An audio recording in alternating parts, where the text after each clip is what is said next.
coach John Beilein, left stands with Austin Hatch, center, to honor Hatch's participation with the Michigan basketball team during Senior Day celebrations prior to a game against Ohio State.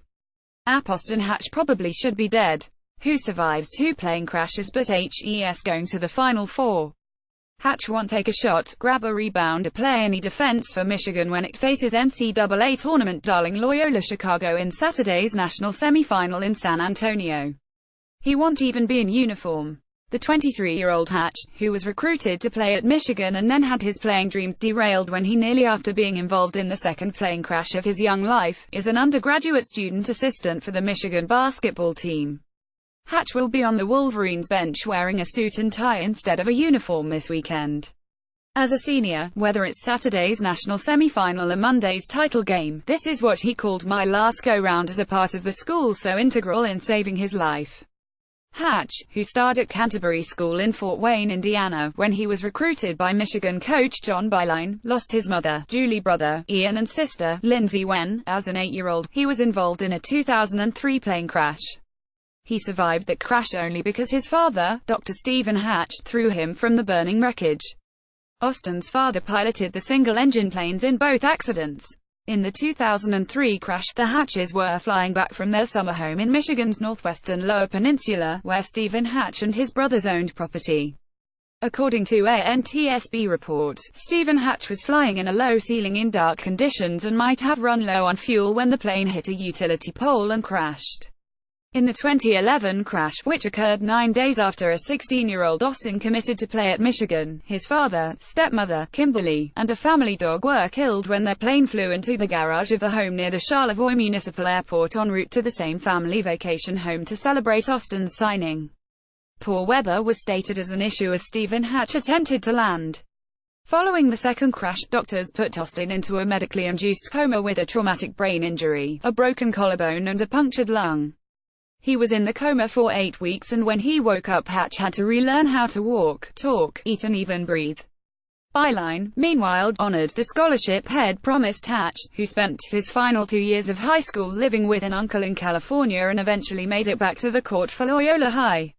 So Hatch went to Michigan. Beginning in 2015, Austin and Hatch left, and his uncle, Michael Hatch, posed for a photo after a news conference in front of the Loyola High School campus in 2013 in which Hatch said he was attending Michigan on a basketball scholarship. He met his fiancée, Abby Cole, there. He'll graduate in a month, take a job in business development for Domino's Pizza at its corporate office in Ann Arbor and marry Cole in June.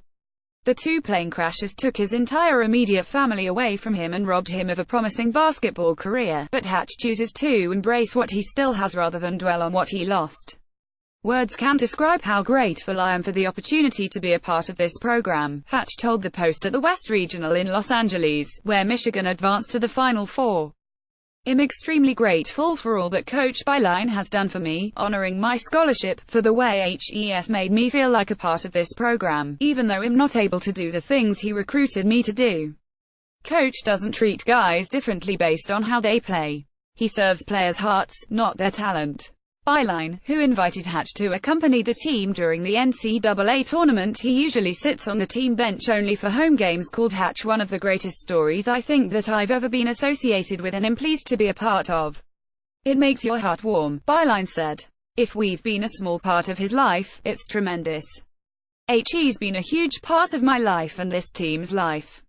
Hatch played in 5 games during his freshman at Michigan in 2015 and scored 1 point, the middle free throw of 3 against Coppin State. Before his sophomore, he went on a medical scholarship, saying, "My body can't execute what my mind tells it to do. I can think the game as well as I ever did, I just can't drive baseline and dunk anymore." On Senior Day last month at the Chrysler Center, he dressed for the Wolverines' final home game against Ohio State and went through warm-ups, and received a huge ovation from the crowd. "He's such an inspiration to us," Michigan senior guard Muhammad Ali Abdur-Rahman said. "He tries to uplift us. We're really glad HES on our team." Asked if he has any idea how good he could have been, Hatch, who averaged 18 points and 7 rebounds as a freshman at Canterbury and 23.3 points and 9.3 rebounds as a sophomore, grows slightly uncomfortable.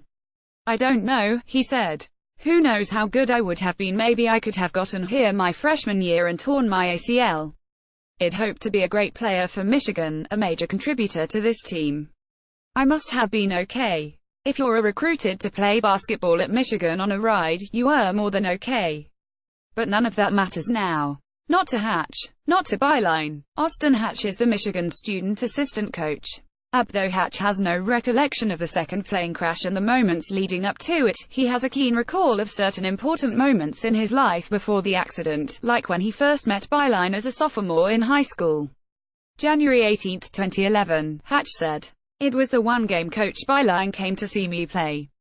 It was at Canterbury High. We beat a rival from another town, 88-82. Hatch is not a person who has regrets. He's not the woe is me type. If he ever asks himself, why me, he does so not wondering why he had so much taken away from him, but why he was spared death while the rest of his immediate family lost their lives. I don't feel like it was stolen from me, because I never held my identity tied to basketball," Hatch said. "Obviously, when I originally committed I hoped to be a great player here. I'm not going to lie, it would be totally cool to be able to play in these games on the big stage and play in March Madness. That would be awesome. But I have so many things to look forward to in life. It's obviously a tough situation, and I'll never move on, but I've made a decision to focus more on what I'm blessed to still have in my life. I'm very blessed with more than I deserve." Hatch never lost an ounce of his inner drive after the second plane crash. "Before the accident, I was working to be the best basketball player I could be," he said. "Then this happened and my mindset didn't change. The goal shifted, but my mindset didn't. When the accident happened, that was beyond my control. But I knew I had control over how I responded to it. I had been working to be as good a basketball player I could be at Michigan, and now I was working to make the best recovery from a traumatic brain injury that's ever been made in the history of the world." You'd be hard-pressed to argue that Hatch didn't accomplish that. "I can say, given where I am today and having been where I was 6 years ago, I'm pretty proud, but not in the sense of look at me," Hatch said. "I don't really have any regrets. My biggest thing since I've been here at Michigan is I really don't want to wish I'd worked harder. My time here is only 4 years and it goes fast. It'll really feel like it went by fast when he graduates in a few weeks and then marries Cole. They met in a political science class at Michigan, where she played volleyball for 4 years and now works for the Wolverines athletic department in development." His recollection of that moment is as seared into his memory as that night Beilein scouted him in high school. "She walked into class late, Police, on October 26, 2013, Hatch recalled with a smile.